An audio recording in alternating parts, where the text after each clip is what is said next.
Hi everyone, Comic Reviewer here, and this time reviewing on Scooby-Doo Camp Scare. Now, as you know, Scooby-Doo Camp Scare is the 50th direct-to-video Scooby-Doo sequel and was meant to be released after Scooby-Doo Abracadabra-Doo. I know I should have done Abracadabra-Doo, but I personally wanted to do a review for Camp Scare. Now, the premise of the film is about Scooby and the gang traveling to Camp Little Moose, where Fred goes to his old childhood summer camp to become a camp counselor, and at the same time deals with not only the woodsman, but the fishman and the spectre.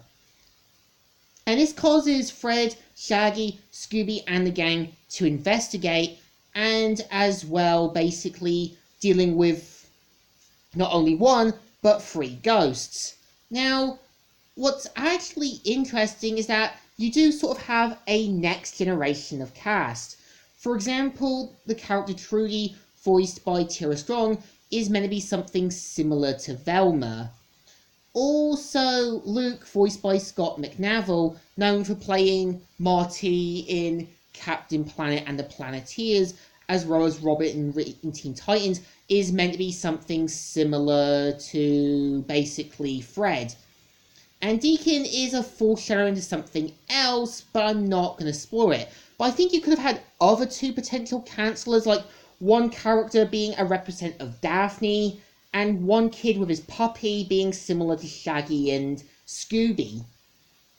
Now, at the same time, is that it's kind of shown that Camp Little Moose has this rivalry with Camp Big Moose.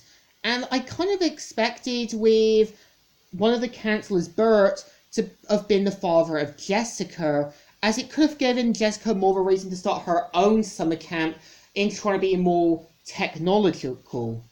What's actually interesting is that Jessica is basically this love interest to Fred, and what's interesting is it's implied Jessica is aware that Fred has feelings for her, but only sees him as a friend. But I get it that when they do kiss near the end, it was probably out of thanks and gratitude. And I kind of feel they could have had a moment with Daphne and Jessica to admit that Jessica doesn't have feelings for Fred, and Daphne to kind of pass it off as okay. So at the same time is that, yeah, it does parody slasher films like such as Camp Sleepaway, and also Friday the 13th.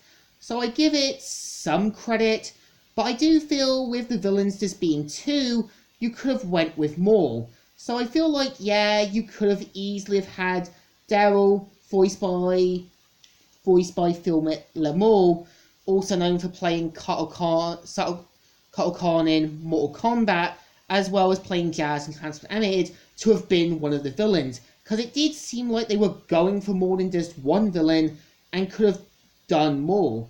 And yeah, with Ranger Katzin, you could have had him as Chancellor Bert's loyal counselor, and kind of being the more yes to man. It just seems like having him just in the sidelines doesn't seem like it would have been a great fit. And what's actually interesting is that, yeah, with Camp Scare, it's basically joking about slasher films and using more than just one ghost. And it could have just used 3 villains instead of just 2. That's just how I basically see it. And yeah, what's actually interesting is that, yeah, it's at the end of it, we never see Luke learning anything from Fred, apart from being confident about his Little Moose status. And I just feel that, yeah, it's basically Scooby-Doo, nothing more.